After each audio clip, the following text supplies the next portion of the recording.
大家好啊，歡迎嚟到少女乾坤，我係賢沛師傅。今日我哋嚟傾一傾12生肖2026年新曆6月，即係農曆嘅甲午月嘅月運勢。2026年甲午月嘅時間係由新曆嘅2026年6月5日芒種開始，到2026年7月7日小暑之前結束。呢段時間就係命理上邊嘅甲午月。呢集影片係分享各個生肖嘅整體月運勢，係賢沛老師嘅用心製作嚟㗎。除咗有充實又實用嘅內容，仲有好暖心嘅建議同埋祝福嘅。請大家一定要睇到最後喎。喺進入正題之前，請各位記得訂閱我個頻道，點開小鈴鐺同埋全部通知嘅選項，咁先可以根據運勢嘅走向，及時調整你自己，趨吉避凶嘅。如果睇完之後覺得啲內容對你有幫助，亦都請你可以分享俾你嘅親朋好友嘅，等屋企人同埋好朋友可以提前做好規劃同埋準備，迎接新嘅一個月嘅來臨。要知道分享善嘅知識其實都係一種布施嚟嘅，可以為你種下善嘅種子。接落嚟我哋就正式進入甲午月嘅生肖整體月運勢。屬兔嘅朋友喺呢個甲午月即將會迎嚟一場全面性嘅壓力測試喎。睇翻上個月，大家係咪覺得表面上好似平平靜靜，但係心裏邊咧總有啲唔係好安穩嘅感覺呢？呢個就係流年卯午相破嘅能量喺背後搞鬼。但係到咗呢個月，能量場就會由暗流湧動，一下子變成大風大浪啦。甲午月帶住卯午相破嘅雙重衝擊，加埋五五字形呢股強大嘅內耗能量一齊湧過嚟，就好似你係隻艇仔，唔單止要頂住一波接一波拍埋嚟嘅巨浪，連船裏邊嘅引擎都可能過熱，分分鐘會爆炸，前後夾擊，內外交困嘅局面就咁形成咗啦。呢股破同埋形嘅交織力量就係今個月嘅核心主題嚟啦。佢代表咧就係破壞、消耗、矛盾同埋懷疑自己嘅。接落嚟，等我同大家拆解喺呢股內外交困嘅能量底下，屬兔嘅朋友應該點樣穩住陣腳，平安度過呢個挑戰月。第一，事業同學業由按部就班到風暴中心。首先講講事業同學業呢方面，上個月嗰種穩定嘅狀態，今個月就會徹底打破晒啦。今個月嘅關鍵字就係雙重破壞同自我內耗，即係話你會同一時間又要應付外面嘅打擊，又要對抗自己內心嘅掙扎。卯午相破加倍嘅力量會搞到合作嘅關係咧無端端就破裂，團隊之間嘅信任容易出現裂痕，講多兩句就嘈交，溝通變得好吃力嘅。但係比外部嘅問題仲難搞嘅係五五字形搞出嚟嘅內心糾結喎。你會變得非常焦慮嘅，敏感到極點，少少挫折就會等你心態崩潰啦。係咪我嘅能力唔夠呢？之後一衝動就會做錯決定。賢沛老師要提醒你，呢個就係自然嘅能量喺度搞鬼，搞到你變成自己最大嘅敵人。呢個月嘅策略就係兩個字：死守。所有決策以穩字行先，守住已經有嘅成果就已經係最大嘅勝利啦。不過呢，就唔係個個屬兔嘅朋友都咁被動嘅，五行唔同，際遇就係一個天上一個地下啦。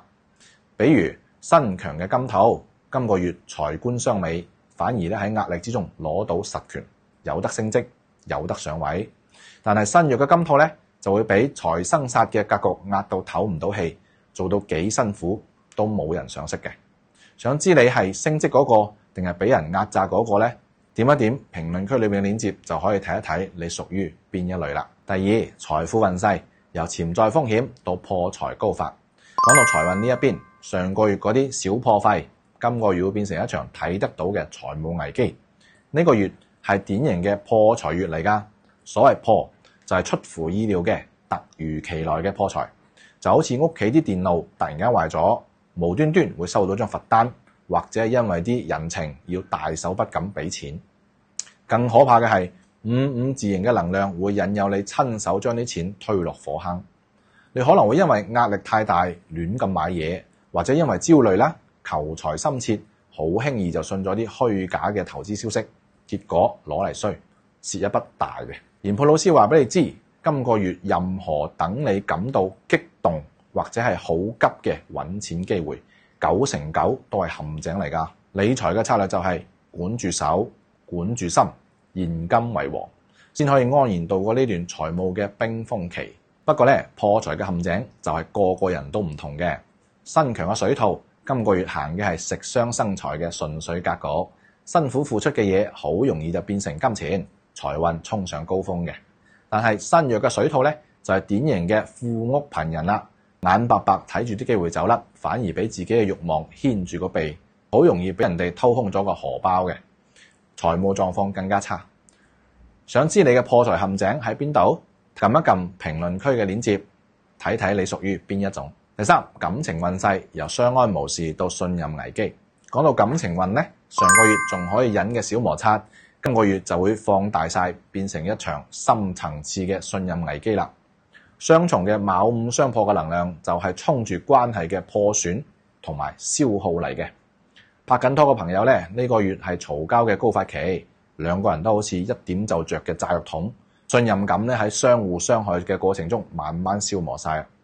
五字形就等呢個情況仲緊要，你同你嘅伴侶都會跌入情緒內耗嘅惡性循環，變到多疑敏感，最後會變成唔係你錯就係我錯嘅相互指責，經常嘈交。單身嘅朋友呢，呢個月嘅爛桃花陷阱就好多啦。自營嘅焦慮感會等你因為寂寞自己降低個標準，但係草草開始嘅戀情呢，好大機會又短暫又傷人。今個月感情方向嘅功課係先搞掂自己嘅情緒，再處理感情。但係呢，同樣嘅感情風暴裏邊，有人點燃嘅係戰火，有人反而享受嘅係激情。好似身強嘅水兔，識得展現自己嘅魅力，感情升溫升得好快，脫單嘅成功率非常高。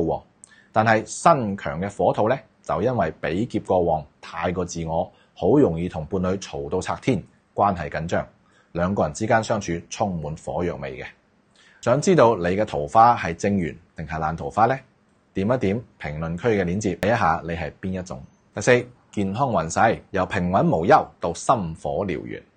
最後講講健康，今個月咧你一定要特別小心啦，由內而外爆發嘅健康問題，尤其係心同火相關嘅。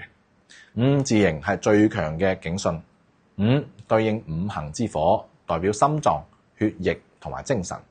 雙火相刑，好容易搞到心慌慌、血壓唔穩、頭暈頭痛嗰啲心血管嘅問題嘅，同埋口腔潰瘍啦、滿面暗瘡嗰啲上火嘅症狀。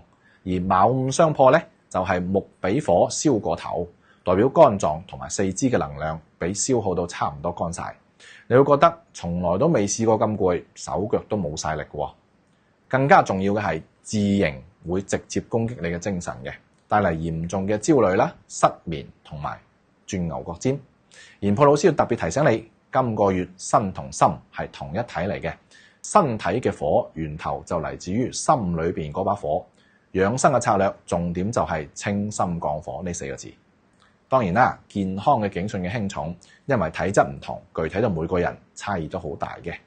身弱嘅火兔，今個月木火相助，就好似久旱逢甘露，身心能量補翻晒，健康狀況有明顯嘅改善嘅。但係身弱嘅水兔呢，就係又泄又耗，元氣大傷。喺今個月一定要逼自己休息，勞心勞力嘅嘢都要避開啦。想知道你嘅健康紅燈亮喺邊度咩？點一點評論區嘅鏈接，睇睇你屬於邊一種。以上就係今個月嘅整體運勢分析。但係研判老師要提醒你，同樣嘅一個生肖金、木、水、火、土嘅運勢咧，完全唔同嘅。而身強身弱嘅差異更加係一個天上一個地下。